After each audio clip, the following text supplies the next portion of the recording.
BDR হত্যাকাণ্ড নিছক কোনো বিদ্রোহ ছিল না, আন্তর্জাতিক ষড়যন্ত্রে এটা পরিকল্পিত হত্যাকাণ্ড। আর এ কথা বলেছেন অ্যাটর্নি জেনারেল মোহাম্মদ আসাদুজ্জামান।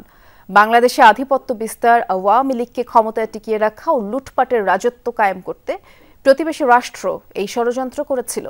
নির্লজ্জভাবে একজন খুনিকে আশ্রয় দিয়েছে দেশটি। তবে শেখ হাসিনা সহ মাস্টারমাইন্ডদের বিচারের আওতায় আনা হবে। New Zealand dairy, excellence in quality. 2009 সালের 25 ফেব্রুয়ারি সকাল 9টা পিলখানে তৎকালীন বিডিআর দরবার হলে শুরু হয় দরবার। বিডিআর মহাপরিচালকের বক্তব্যের এক পর্যায়ে বিডিআরের কিছু বিদ্রোহী সদস্য অতর্কিত হামলা চালায় দরবার হলে। সেদিনের ওই হামলায় 57 জন সেনা কর্মকর্তা সহ নিহত হন 74 জন। পিলখানের ভেতরে নৃশংস এই হত্যাযজ্ঞ বুঝতেই সময় লেগে যায় আরও 2 দিন। 27 ফেব্রুয়ারি পিলখানের ভেতরে একাধিক গণকবরের সন্ধান মেলে। হত্যাকাণ্ড ঘটেছে কেবল ক্ষমতায় টিকে থাকার জন্য।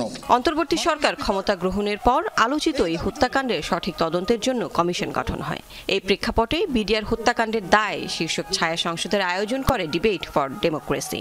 ওই সময় স্বরাষ্ট্রমন্ত্রী সাহারা খাতুন সহ আওয়ামী লীগ নেতাদের ভূমিকা উদ্ঘাটনের আহ্বান জানান সংগঠনটির চেয়ারম্যান। শেখ হাসিনাকে যদি তাকে ভারত থেকে ফিরিয়ে আনা সম্ভব না হয়, আমাদের স্বরাষ্ট্র মন্ত্রণালয়, পররাষ্ট্র মন্ত্রণালয়ের মাধ্যমে কূটনৈতিক তৎপরতা জানিয়ে তিনি যেখানে অবস্থান করছেন ভারতে, সেখানে গিয়ে জিজ্ঞাসাবাদ করে এই বিডিআর হত্যাকাণ্ডের নানা রকম ক্লু এবং কী কারণের জন্য এই হত্যাকাণ্ড হয়েছে সে সম্পর্কে জানবার জন্য আমি আজকে উদ্যোগ গ্রহণের দাবি উত্থাপন করছি।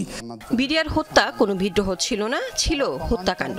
বাংলাদেশে আধিপত্য বিস্তার ও লুটপাটের রাজত্ব কায়েম করতে প্রতিবেশী রাষ্ট্র এই ষড়যন্ত্র করেছিল বলেন অ্যাটর্নি জেনারেল। বাংলাদেশের উপরে আধিপত্যবাদী শক্তির যে পথ সুগম হয়, কুসুমাস্তীর্ণ হয়, সেইটা করার জন্যই বন্ধু রাষ্ট্র বন্ধুত্বের হাত বাড়িয়ে দেওয়ার নাম করে বাংলাদেশের লুটপাটের রাজত্ব কায়েম করেছিলেন। একটি রাষ্ট্র কতটা নির্লজ্জ হতে পারলে একজন খুনিকে আশ্রয় দিয়ে একটি রাষ্ট্র বাংলাদেশের মানুষের মুখোমুখি দাঁড়িয়েছে। এই হত্যাকাণ্ডের বিচার প্রক্রিয়া ত্রুটিপূর্ণ ছিল বলা যাবে না, তবে বিচারিক কার্যক্রমে মাস্টারমাইন্ডদের বাদ দেওয়া হয়েছিল। তাদেরও বিচারের আওতায় আনা হবে জানান তিনি।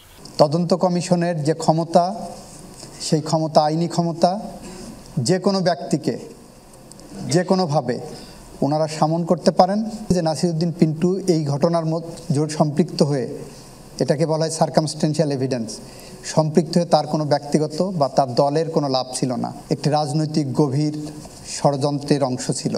পিলখানার ঘটনায় যুবলীগ ছাত্রলীগের কোনো ভূমিকা ছিল কিনা তা খতিয়ে দেখে সত্য উদ্ঘাটন করবে তদন্ত কমিশন, প্রত্যাশা করেন অ্যাটর্নি জেনারেল। এটা আওয়ামী লীগকে ক্ষমতায় টিকিয়ে রাখার জন্য একটি ইন্টারন্যাশনাল কনস্পিরেসি ছিল। Lovely Bithi, Jamuna news, Dhaka.